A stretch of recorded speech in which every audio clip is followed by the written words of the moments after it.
बताइए, आप लोग भजन गाते हैं तो उसका मर्म हृदय को छूता है या केवल गा देते हैं?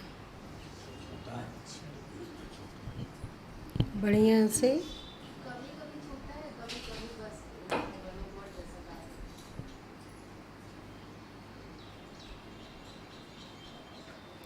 तो जब हम लोग भजन गाते हैं अथवा कुछ बोलते हैं पर वो हमारे हृदय को न छूता हो, हृदय को स्पर्श न करता हो, जैसे आप लोग एकादशी में गाते हैं कि ओम जय जगदीश हरे, चाहे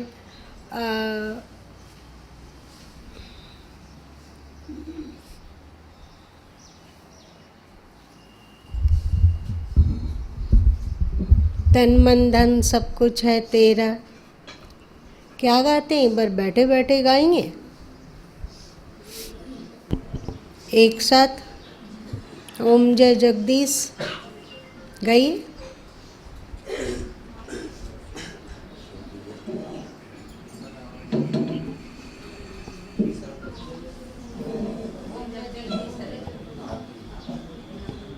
गाओ। ओम जय जगदीश हरे, स्वामी जय जगदीश हरे, भक्त जनों के संकट, दास जनों के संकट, क्षण में दूर करे। ओम जय जगदीश हरे, जो त्रावे फल पावे, दुख बिन से मन का, स्वामी दुख बिन से मन का, सुख संपत्ति घर आवे, सुख संपत्ति घर आवे, कष्ट मिटे तन का। ओम जय जगदीश हरे, पिता तुम मेरे, शरण कहूँ किसकी, स्वामी शरण कहूँ किसकी, तुम बिन और न दूजा, प्रभु बिन और न दूजा, आस करूँ जिसकी। ओम जय जगदीश हरे, तुम पूरन परमात्मा, तुम अंतर्यामी, स्वामी तुम अंतर्यामी, पार ब्रह्म परमेश्वर, पार ब्रह्म परमेश्वर, तुम सबके स्वामी। ओम जय जगदीश हरे, तुम करुणा के सागर, तुम पालन करता, स्वामी तुम पालन करता, मैं मूरख फलगामी, मैं सेवक तुम स्वामी, कृपा करो भरता। ओम जय जगदीश हरे, तुम हो एक गोचर, सबके प्राणपति, स्वामी सबके प्राणपति, इस विधि मिलऊं दया मैं, इस विधि मिलऊं दया मैं, तुमको मैं तुमकी। ओम जय जगदीश हरे,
हम लोग आरती करते हैं तो आरती के बोल में बहुत बहुत कुछ है।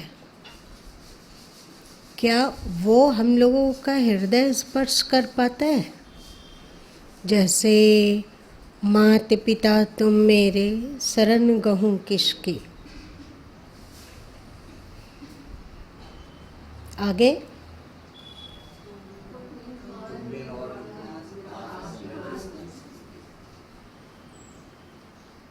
हम लोग का हृदय छुआ,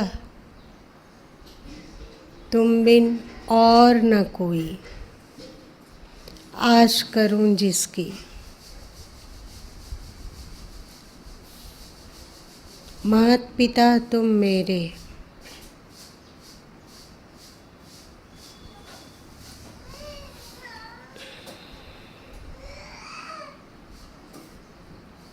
तन मन धन जो कुछ है सब कुछ है तेरा, तेरा तुझको अर्पित क्या लागत है मेरा।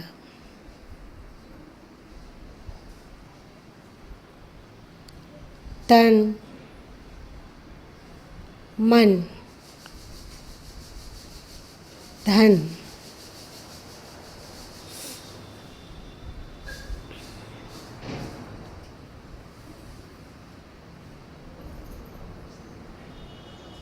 ऐसा भाव है क्या?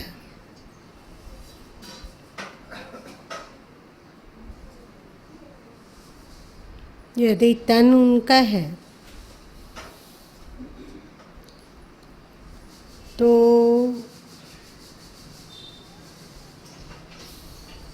तन को कष्ट मिलता है या सुख?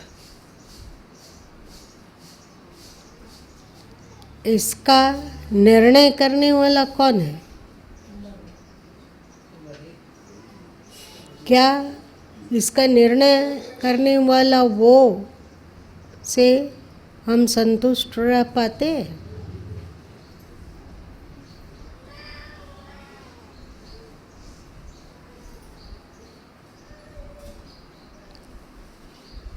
इसका मतलब ये नहीं कि कर्तव्य छोड़ना है, इसका मतलब ये है कि अपने आप को समर्पण की कसौटी पर कसते रहना है। तब हम लोग कह सकेंगे जाई विधि राखे राम ताई विधि रहिए। तब फिर हम लोगों में क्षमता आएगी। वैसे क्षमता कैसे आएगी?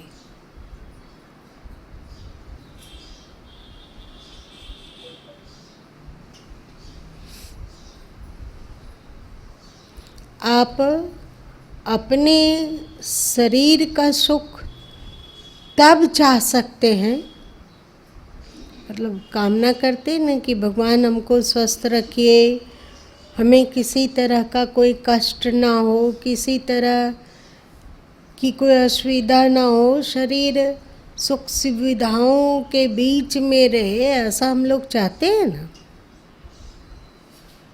और इधर कीर्तन कर रहे हैं कि तन तेरा है। एक बात बताओ, ये तन मेरा है तो अगले का तन किसका है?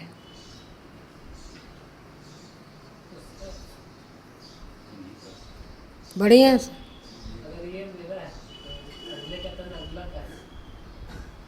हाँ, जब ये तन मेरा है ऐसी भावना होती है तो फिर मैं और तू का द्वैत आता है कि ये मेरा तन है और ये तेरा तन है। यदि मेरा तन बना रहेगा तो तेरा तन भी जरूर बना रहेगा। तब फिर हम लोग हो जाएंगे स्वार्थी। स्वार्थ का जन्म होगा। जैसे ही मानोगे कि मेरा तन, वैसे ही स्वार्थ का जन्म होगा। और जब स्वार्थ का जन्म होगा तो फिर कोई भी पाप शुरू हो जाएगा, होगा। आज के समय में कोई भाई का अधिकार छीन लेना चाहता है ना, कि क्या करें कि उसका चीज़ मेरा हो जाए। और एक बात है, संभवतः भाई भाई का बंटवारा ना हो जाए, इसलिए बहुत सारे लोग चाहते हैं कि उसका दूसरा भाई का जन्म ना हो, बट जाएगा। और यदि वो कुंवारा में मर जाता है तो अंदर कहीं पर गुड फीलिंग होती है, हमारे अधिकार को बांटने वाला चला गया।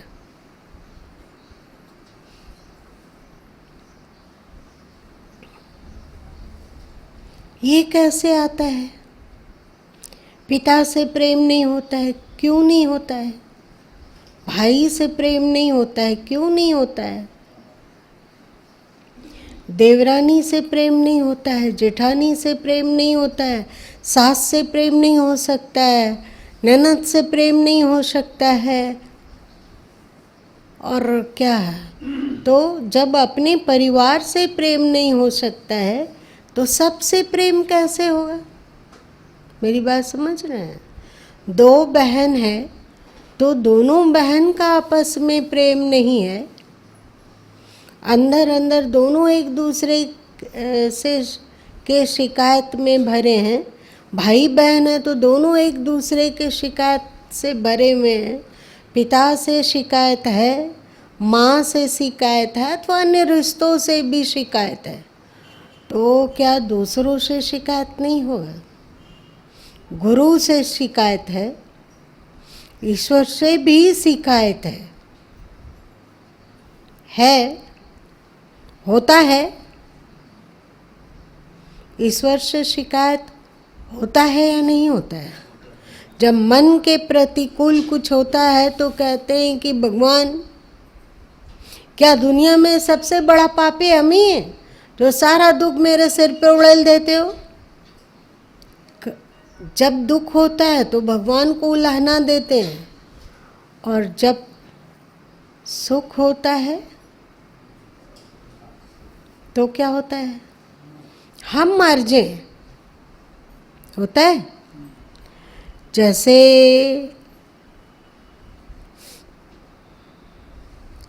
जैसे किसी का पॉकेट मरा गया, 5,000 रुपया था, वो चला गया, तो हम भगवान को कहेंगे कि भगवान, ये क्या, हमें इस पैसा से ये करने वाले थे हम, आज पैसा मरा गया, तुम्हारी पूजा करने का यही फल मिलता है हमें। और यदि 5,000 की लॉटरी लग गई तो विपदा आती है तो हम सोचते हैं कि भगवान दे रहे हैं, और जब आपका एक अच्छा जॉब मिलता है तो क्या होता है? हमको तो इतना मिला, हमको इतना मिलता है। हमारे जॉब की शानी नहीं है। अगल बगल देखेंगे, पूछ भी लेंगे कि तेरा सैलरी कितना है, और भले ही उसको ना कहे कुछ, पर अंदर में होता है मेरी सैलरी होता है ज़्यादातर।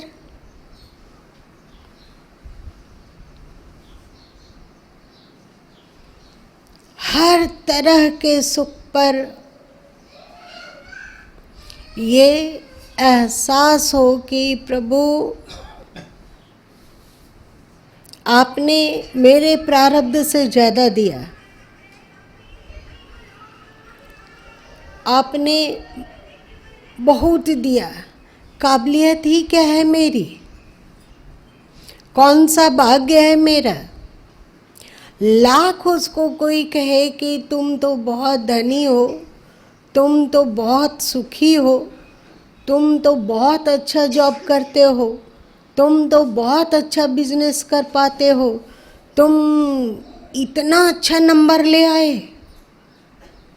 परीक्षा में इतना मार्क्स ले आए। भले ही वो मुंह से कुछ ना बोलता हो, पर अंदर अंदर कहता है कि हम में काबिलियत ही कितनी है। प्रभु सब कुछ आपका है। उस दिन बोले थे ना कि सदगुरु कबीर साहब एक पद में कहते हैं, अचल सुहाग राम मोहि दिन्हा। राम ने दिया, जो कुछ है वो राम का। अगर हमारी बुद्धि अच्छी, हम पढ़ने में ठीक है, तो हे प्रभु तुमको धन्यवाद। यदि हमें हमारी स्मरण शक्ति अधिक है तो प्रभु तुमको धन्यवाद। यदि हम अच्छा गा पाते हैं तो प्रभु हम तुमको धन्यवाद। हमें योग्यता ही क्या है? यदि हम भक्ति कर पाते हैं और उनके लिए आंसू बहा पाते हैं तो प्रभु तुमको धन्यवाद। हमारी में भक्ति ही कितनी है। यदि हम सेवा करते हैं, सेवा में अभी रुचि है, तो भगवान तुमको धन्यवाद।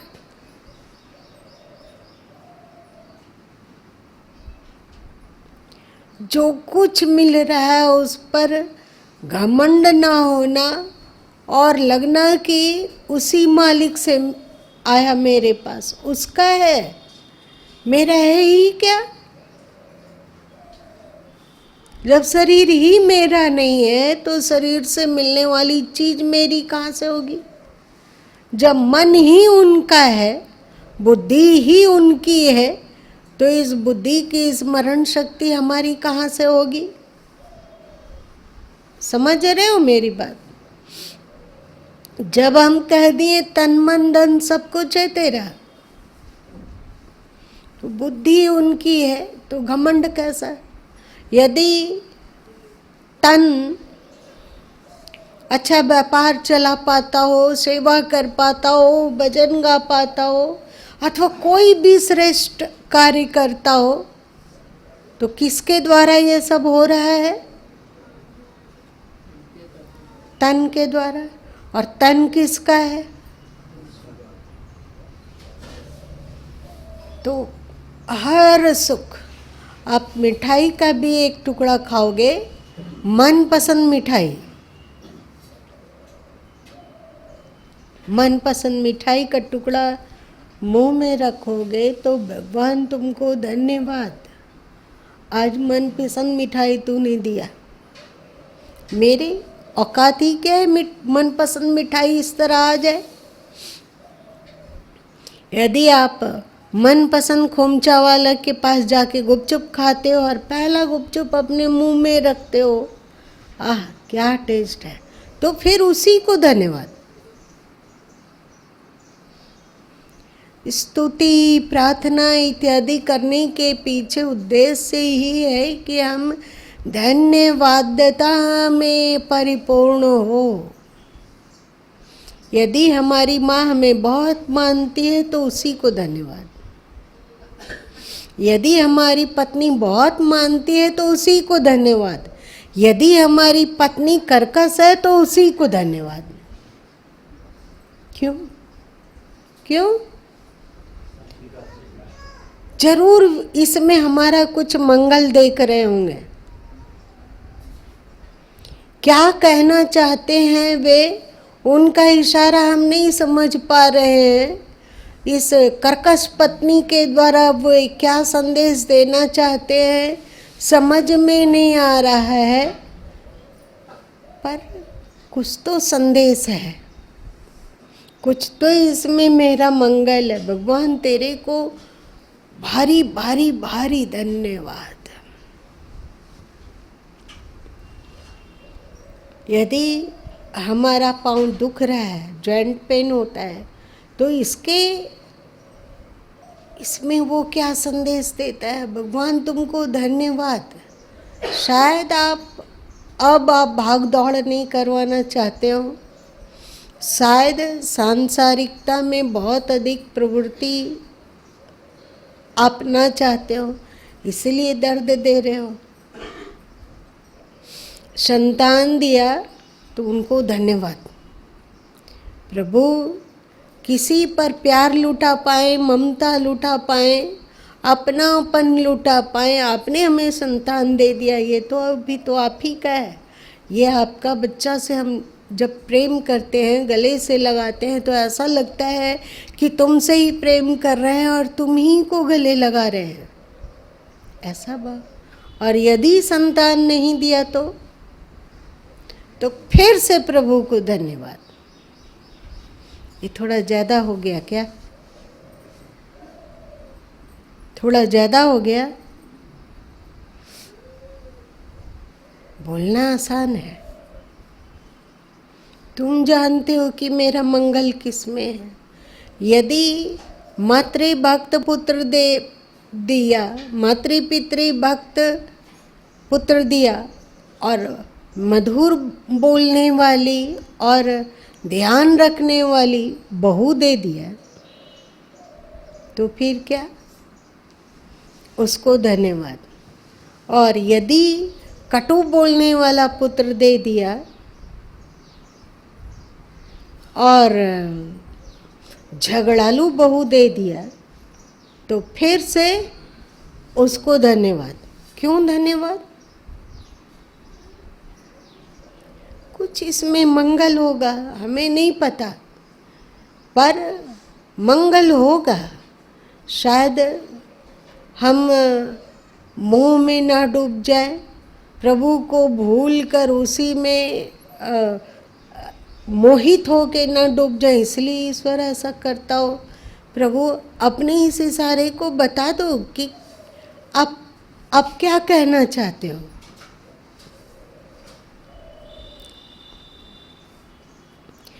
हर सुख में, किसी भी तरह का सुख हो, सब में उसको धन्यवाद।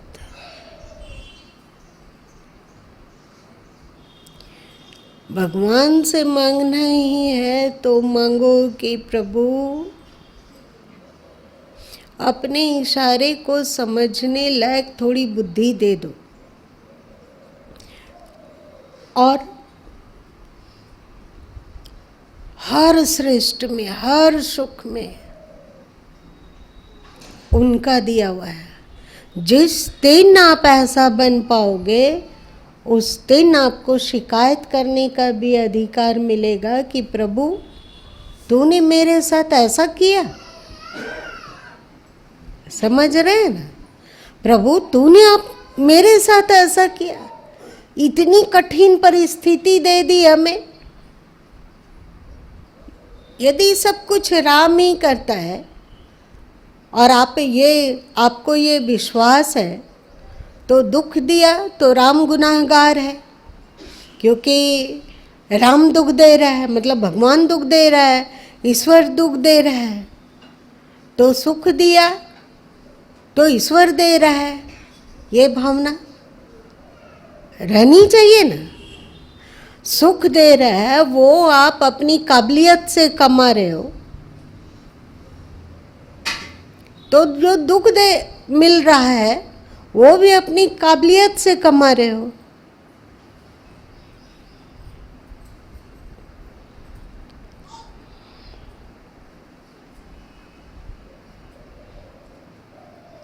क्या जो कुछ भी श्रेष्ठ मिल रहा है वहाँ पर हम लोगों को अहंकार नहीं होता है? बढ़िया से सोचो।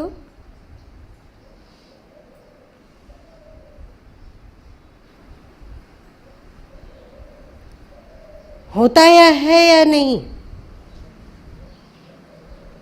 ये मौन अचेतन मन में घुस कर देखो, चेतन मन में भी धुंधुर मचाता है अहंकार, और अचेतन मन में गड़ा हुआ रहता है कि ये मधुर कुटिल मुस्कान कुछ कहता है। ये मधुर कुटिल मुस्कान क्या कह रहा है? क्या कहता है? हमारी योग्यता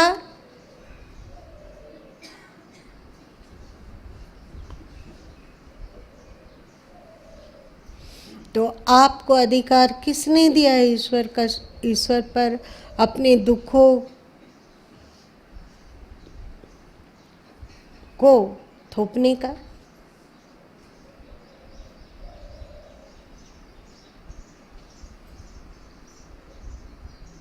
आप लोगों को सबसे सस्ता मेरा ही ईश्वर मिला था। जो भी दुख कष्ट होता है मेरे ईश्वर पे थोप देते हो। जब जो भी तुमको सुख मिलता है उसको भी मेरे ईश्वर पर पहले चढ़ाओ।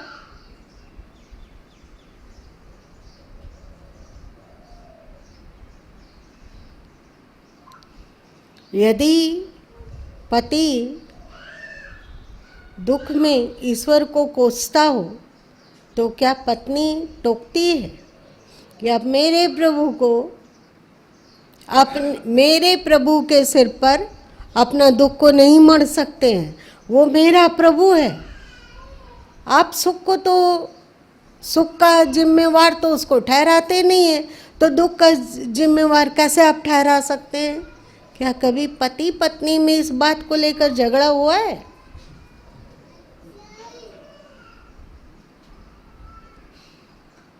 अथवा पत्नी थोप रही हो दुख का कारण ईश्वर पर, तो पति चिल्लाता हो कि तुम मेरे ईश्वर, एक बात मत बोलो, वो प्रभु मेरा है। सुख के समय तो एकदम नितराती हो और दुख के समय उसको कोसती हो। ऐसा नहीं होने वाला है। कभी ऐसा झगड़ा हुआ? मतलब हम लोग का ईश्वर के प्रति अपनापन नहीं है। हम लोग के सामने कोई भी ईश्वर को 5 बात सुना के चला जाता है। ये कैसा प्रेम है? आपके सामने आपके बेटे को 10 गाली दे के चला जाए, आप कुछ नहीं बोलोगे। आपकी पत्नी को पड़ोस में वाला आके 10 बात चखा जाए तो कुछ नहीं बोलोगे। बोलो। मतलब जितना पत्नी के प्रति अपनापन है, जितना अपने बच्चों के प्रति अपनापन है, उतना अपनापन तो ईश्वर के प्रति नहीं है। किस मुख से कहें कि प्रभु हम आपके भक्त हैं? किस मुख से कहें कि प्रभु आप मेरे हैं? क्या हम उनके हैं?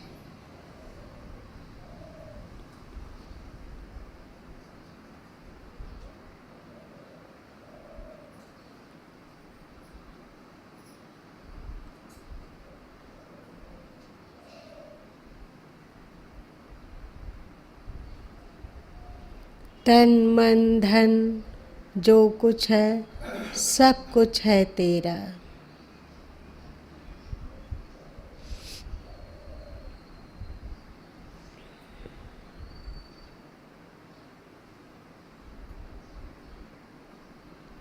तुम लोग कहोगे कि भगवान को देखा ही कौन है?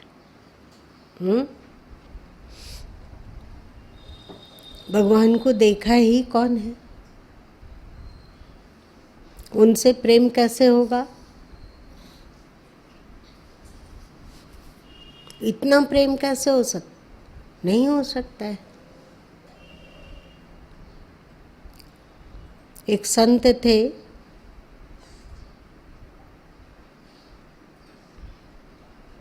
उनकी आदत थी कि कोई भी प्रसाद उनके समक्ष चढ़ाता, जैसे फल चढ़ाता, चाहे मिठाई चढ़ाता, चाहे और कुछ चढ़ाता, तो वो उसको जोर से बाहर फेंक देते थे उसके सामने और कड़वा कड़वा 10 बात सुनाते थे।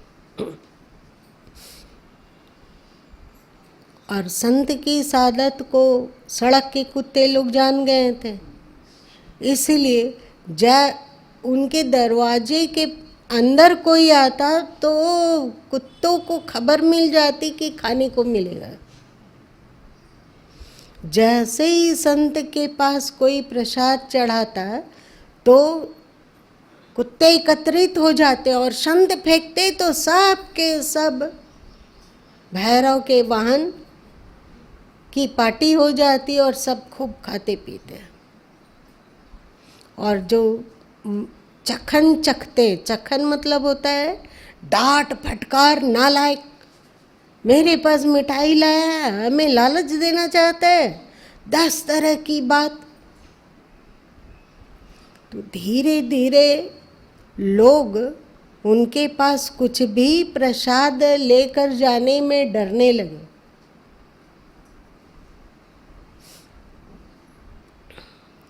और आश्रमवासी भी जान जाते कि अमुक व्यक्ति कुछ लेके आ रहा है, तो आश्रमवासी कहते कि देखो गुरुजी के पास मत जाओ, यहीं पर रख दो, ठीक है।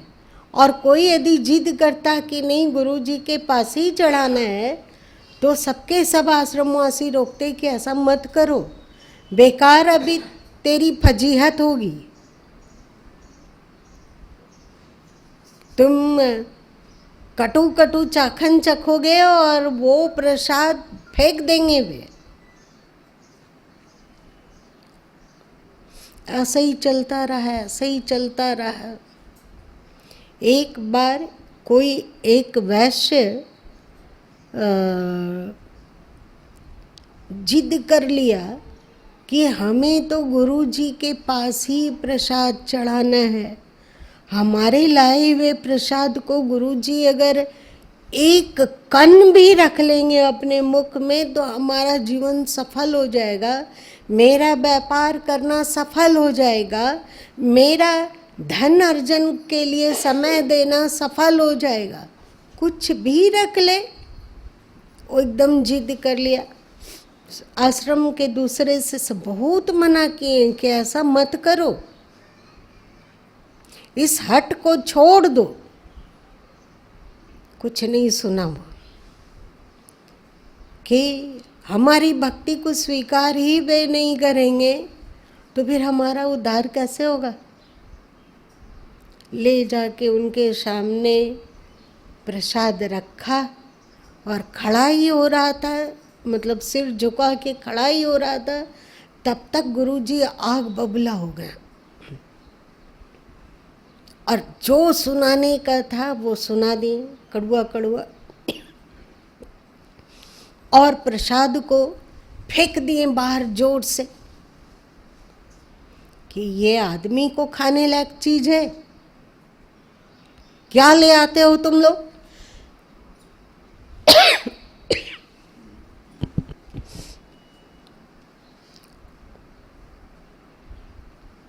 बाहर निकल के शिष्य बहुत रोया, क्योंकि अपने शिष्यों को गुरुजी आदेश दिए कि इसे धक्का मार के कच्छ से बाहर निकाल दो।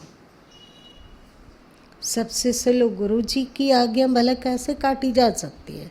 सब कोई मिलके उसके शिष्य को धक्का मार के बाहर निकाल दिया। दूसरा दिन फिर से प्रसाद ले आया और फिर गिड़गिड़ाने लगा अन्य आश्रमवासी के पास कि किसी भी तरह हमें गुरुजी के पास चढ़ाने दो, शायद आज कुछ पा ले, जरा सही सही कुछ भी पा लेंगे। गुरु पा लिए मतलब लगा कि ईश्वर ही पा लिए हो। जब सबरी जूठा बेर खिला सकती है भगवान को, तो हम गुरु को प्रसाद नहीं खिला पा रहे, इसका मतलब हमारी भक्ति में कमी है। हमें पता चलेगा कि मेरे गुरु जी मेरे लाए हुए चीज़ को बाहर फेंक दिए तो चलेगा पता कि हमारे में भक्ति नहीं है, तो और भक्ति को बढ़ाने की कोशिश करेंगे। जाने दो जाने दो। आश्रमवासी हार मार कर उसको जाने दिए। हार मानकर जैसे ही प्रसाद रखा, फिर कल की तुलना में और ज़्यादा आग बबूला। फेंके प्रसाद और शिष्यों को कहें कि इसे डंडा मार के निकालो यहाँ से। कल तो धक्का मार के निकाला गया था, आज डंडा मार के निकाला जा रहा है। शिष्य को डंडा मार के निकाल दिया गया। 1-2 दिन के बाद फिर से वो आ गया प्रसाद लेकर।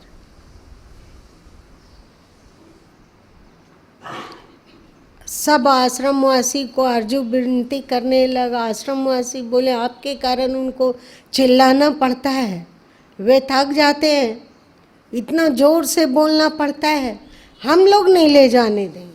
लेकिन सब शिष्य लोग का वो पैर पकड़ लिया कि हमें जाने दो, जाने दो। गुरुजी के पास फिर से प्रसाद लिया और से कहा कि गुरुदेव इतना स्वीकार कर लीजिए, इतना सा। तो गुरु बोले हाँ हाँ ठीक है, स्वीकार कर लेंगे। आज बात किए, आज गाली गलौज नहीं किए, आज बात किए कि ठीक है तुम लाए हो तो स्वीकार कर लेंगे, लेकिन हम खाएंगे, इसके बदले में तुमको इसकी कीमत चुकानी होगी। तो क्या? तो उस समय सस्ती का जमाना था, तो बोले 100 रुपया, 100 रुपया रखो, तब हम तुम्हारे लाए हुए प्रसाद को इतना चखेंगे। एक वैश्य के पॉकेट से पैसा निकलवाना, समझते हो तुम लोग क्या होता है? नहीं समझते हो?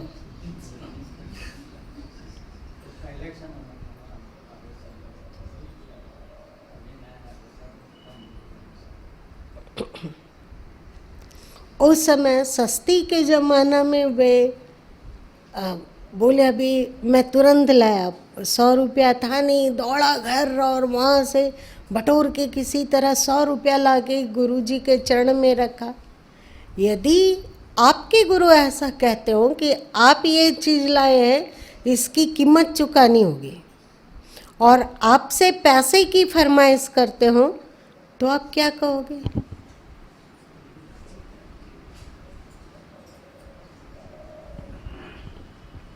आप क्या बोलोगे? निडर होके बोलो।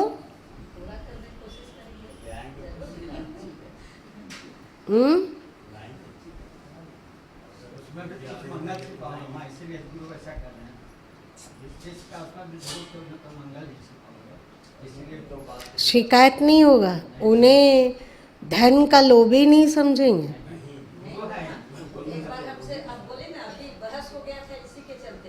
बोले कि कहाँ जाती है तुम लोग ग्रुप में? हम कहे कि झारखंड भर में ऐसा ग्रुप कहीं नहीं है। तो लोग बहस करने लगे। हम तुम बहस करो चाहे जे करो, गारंटी कर रहे हैं। तो ऐसा बात हम उनसे बहस करते हैं।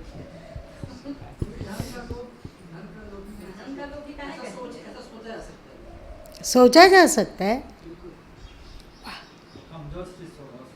और रोज रोज इस तरह डांट फटकार और डंडा से मार के भगा देना, धक्का दिलवा देना, अगर ऐसा हम लोग के साथ हो तो क्या होगा?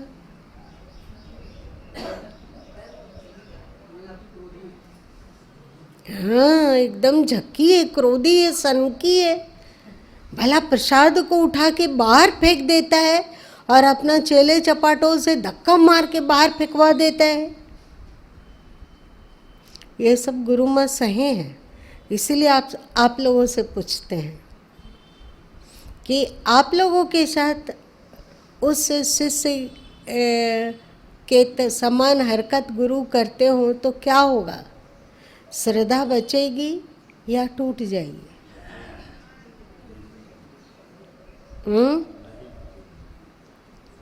बढ़िया से देख लो।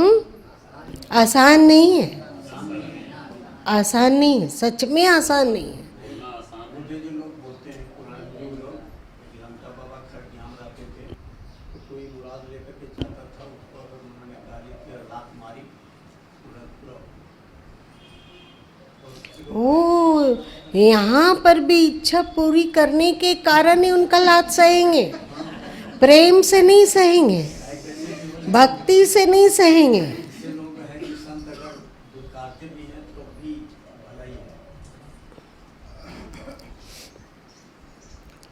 पहले के समय में संत सद्गुरु बहुत श्रेष्ठ होते थे। उनके अंतस में जो कुछ है, जो कुछ भी है, आप उन्हें चढ़ाते हैं, चाहे कुछ भी उनके जीवन में श्रेष्ठ घटता है, तो वे नम्र और बहुत नम्र होकर उस ईश्वर को ही याद करते हैं कि प्रभु ये सब तो हम लोगों के भाग्य में नहीं है। यदि आप देते हो तो इसके दाता तुम हो, स्वामी तुम हो। आपके कारण कुछ हमें श्रेष्ठ मिलता है, मेरे कारण नहीं।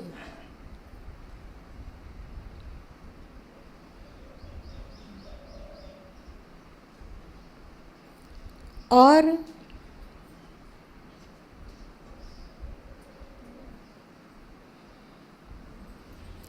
पहले के समय में जो मातृ पितृ भक्ति करने सिखाई जाती थी, माता पिता सास ससुर इत्यादि से प्रेम करो, उनके प्रति भक्ति करो, ये एक तरह का तैयारी है, पात्रता विकसित करने की योजना है, जिससे आप किसी न किसी दिन ईश्वर से प्रेम कर पाओगे। सद्गुरु से प्रेम करना सिखाता है आपका धर्म।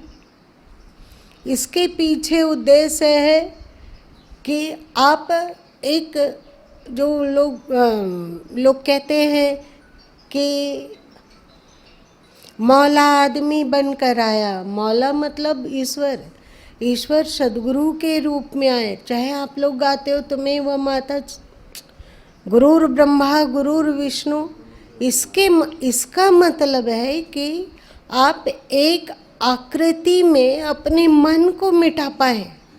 वे आपसे बात करते हैं, वो नाराज होते हैं तो उनकी नाराजगी आपको समझ में आती है।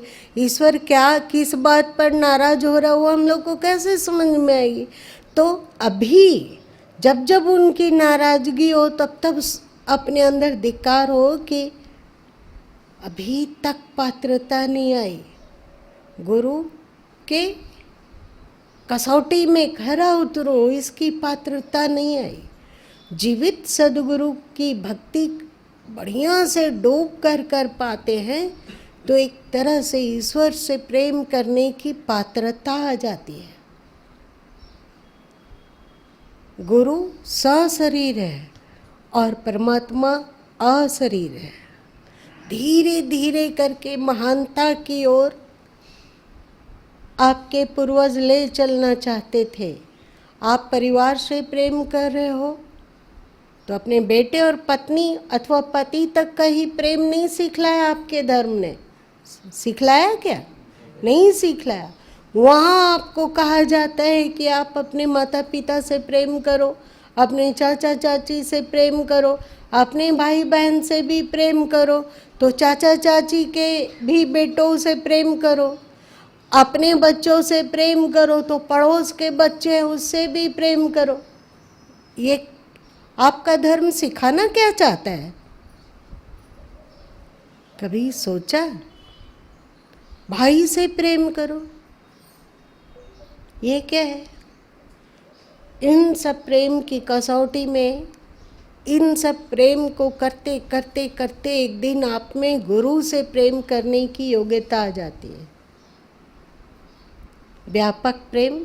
और जब गुरु से प्रेम करने की पात्रता आ जाती है तो गुरु आपके अंतस को और अधिक फैलाना चाहेंगे। और क्योंकि आप सद्गुरु से प्रेम करते हो और सद्गुरु बोलते हैं 2.5 अक्षर प्रेम का पढ़े सो पंडित होए। वे कहते हैं कि तुम गुस्सा क्यों करते हो? क्रोध मतलब प्रेम की कमी। कभी कभी क्रोध प्रेम के कारण होता है। होता है। तो चलो, आप कड़वा बोलते हो, आप किसी को दुख पहुंचाने में खुशी अनुभव करते हो, इसका मतलब क्या है? आप पशु पक्षियों के प्रति क्रूर होते हो, मांसाहार लेते हो, अथवा किसी पशु पक्षी की सेवा करने का आपको मौका मिले और पशु लोग उदंडता करता हो, तो आप उसे अपनी केहूनी से मारोगे, क्योंकि हाथ से मारोगे तो चोट लग जाएगी, मजबूत है ये, मारोगे, थप्पड़ मारोगे चटाचट चटाचट, इसका मतलब क्या है? अभी आप प्रेम करना जानते ही नहीं। ठीक है, दंडित करना है जिससे कि पशु लोग बदमाशी ना करें, लेकिन चौकन्ना रहना कि पशु लोग की बदमाशी छोड़ाते छोड़ाते तुम्हारा मन बदमाश ना हो जाए। फिर मन हमेशा कुड़कुड़ कुड़कुड़ करना सीख लेगा, समझे? गुरु कहेंगे समता, समता लाओ। और जब गुरु की कसौटी पे आप खरे उतरते हो, उनके उपदेशों को अपने जीवन में उतारते हो, तब एक दिन ईश्वर से प्रेम करने की पात्रता आ जाएगी। तब वह शरीरी है, पर उसकी क्या इशारा है उसको समझने की पात्रता आ जाएगी। वे क्या कहना चाहते हैं इसको जानने का अंतर्यामीपन आ जाएगा। अंतर्यामी, हम लोग कहते हैं कि भगवान आप हमारे मन को जानिए, कहते हैं ना कि आप अंतर्यामी हैं, हमारे मन में कौन सी टीस है, कौन सी पीड़ा है, इसको तो आप भली भांति जान सकते हैं। और गुरु माँ कहते हैं कि ये अंतर्यामीपन भी क्या कोई अंतर्यामीपन है? तुम उनसे बड़ा अंतर्यामी बनो। वे तो धरती के प्राणियों के अंतस की बात जान पाते हैं, तुम साक्षात भगवान के अंतस की बात जान पाओ। इतने अंतर्यामी हो जाओ कि ईश्वर क्या चाहता है, किस ओर ले चलना चाहता है।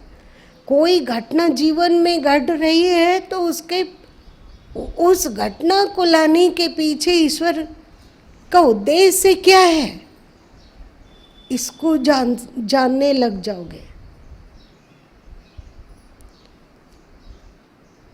इसको जानने लगोगे, तब ईश्वर से प्रेम होने लगेगा। तब अनायास से ही लगेगा कि प्रभु धन्यवाद, सुख में भी दुख में भी सब तेरा, सब तेरा, सब तेरा, सब तेरा। यदि आप लोगों को गुरु माँ के प्रति भाव नहीं होता तो आप लोग सत्संग में कैसे आते? एकदम नहीं आते। जरूरत क्या है वहाँ माथा फोड़ने का? अगर सत्संग में नहीं आते तो इन सब बातों को सुनते, इन सब बातों को जानते, तो सद्गुरु कहते हैं कि जो भी पद गाओ, जो भी भजन करो, जो भी स्तुति करो, हम लोग गाते हैं ना पाठ के पहले और पाठ के अंत में, हे सद्गुरु प्रभु दीन बंधु, और क्या?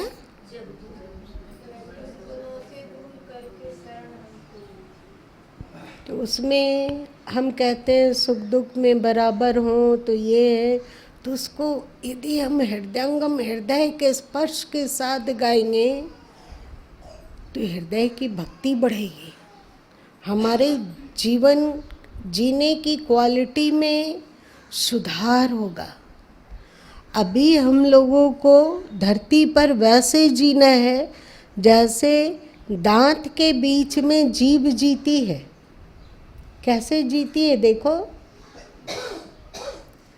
सद्गुरु कहते हैं कि देख, अभी संसार में कलयुग की हवा का बहुत प्रभाव है। मीडिया कलयुग को उगल रहा है, गाने कलयुग को ही उगलता है। आप जो भी पिक्चर देख रहे हो, सीरियल देख रहे हो, सब कलयुग को ही उगल रहा है कि नहीं? देखो, अगल बगल देखो, लोगों का पोशाक, लोगों का पोशाक पसंद करना, आज का पोशाक कलयुग को उगल रहा है या सतयुग को उगल रहा है? देखो, आज का रीति नीति, आज क्या चल रहा है? सर आज तो सबको ऐसा कर रहा है, वो कलयुग में है, जाने दो। इस कलयुग के बीच में रहकर चारों ओर प्रतिकूलता ही प्रतिकूलता है। सब कुछ आत्मा को पतित करने का आयोजन हो रहा है। इसमें आप दांत के बीज में जीभ की तरह बच पाओ। मेरी बात समझ में आ रही है? दांत की तरह, दांत के बीच में जीभ की तरह बच पाओ। चाहे रावण राज्य में विभीषण की तरह सुरक्षित हो पाओ। इसका आरंभ तो आप सद्गुरु से प्रेम करके ही संभव, वरना नहीं संभव है। क्यों आओगे आप मेरे पास? क्यों आओगे संत के पास? संत की बानी क्यों सुनोगे? उनसे प्रेम हुआ, उनसे जुड़े, उन्हें अपना माना, उन्हें गुरु माना, उनके प्रति भक्ति हुआ, तो लगेगा कि नहीं ये उन्हें पसंद नहीं है। बात खत्म। तब धीरे धीरे धीरे करके ईश्वर की क्या पसंद, ईश्वर को क्या पसंद है, क्या नहीं पसंद, इसको जानने की ट्रेनिंग तेरी पूरी हो जाएगी। फिर आप अंतर्यामी बनोगे। अंतर्यामी बनो, अंतर्यामी। गुरु के अंतस को जानने हेतु अंतर्यामी बनो। क्या उन्हें पसंद है, क्या नहीं पसंद है। एक तरफ होगा मन का पसंद और एक तरफ होगा सद्गुरु का पसंद। इन दोनों में से जिसके प्रति आपका प्रेम होगा उसकी बातों को आप मानोगे।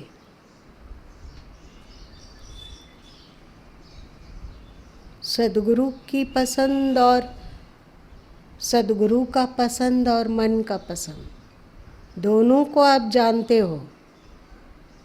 देखो किसको महत्व देते हो, सद्गुरु के पसंद को या मन के पसंद को? यदि सद्गुरु के पसंद को महत्व दोगे तो तुम ईश्वर के लाडले बन जाओगे और तुम्हारे जीवन में शांति और सुख ही छा जाएगा। तुम्हें अपने ऊपर ही थोड़ा सा गुड फीलिंग होगी कि नहीं, ये जीवन सही है।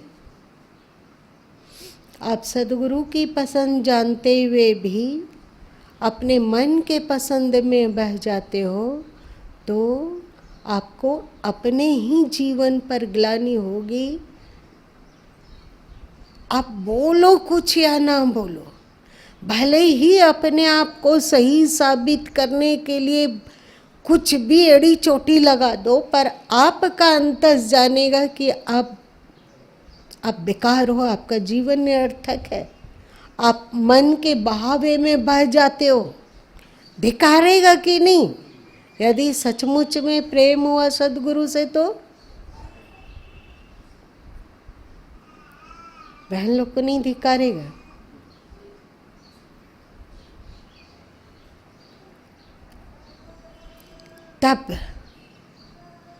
तब हम लोग बढ़िया से गा सकेंगे कि तन मन धन जो कुछ है सब कुछ है तेरा, तेरा तुझको सौंपता क्या लागत है मेरा। तब गा सकेंगे, तब हम गा सकेंगे कि मात पिता तुम मेरे शरण गहूँ किसकी। क्या हम लोग के अंदर में ऐसा हो पाता है कि हमारे माता पिता वे ही हैं? ये नहीं होता है तो गाने से केवल जो लाभ मिलना चाहिए वो नहीं मिलेगा। माता पिता तुम मेरे शरण गहूँ किसकी, तुम बिन और न दूजा आस करूं जिसकी। सोचो हम लोगों का दूजा कहीं है ना जहाँ से हम लोग आशा करते हैं।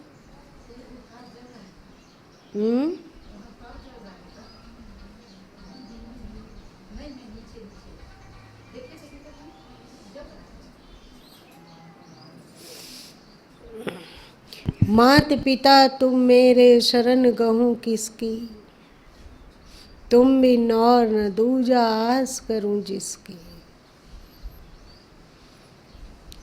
धन्य प्रभु, भक्ति दान मोहि दीजिए, और कछु नहीं चाहिए, निस्तीन तुम ऋषि। आज इतना ही रहने दो।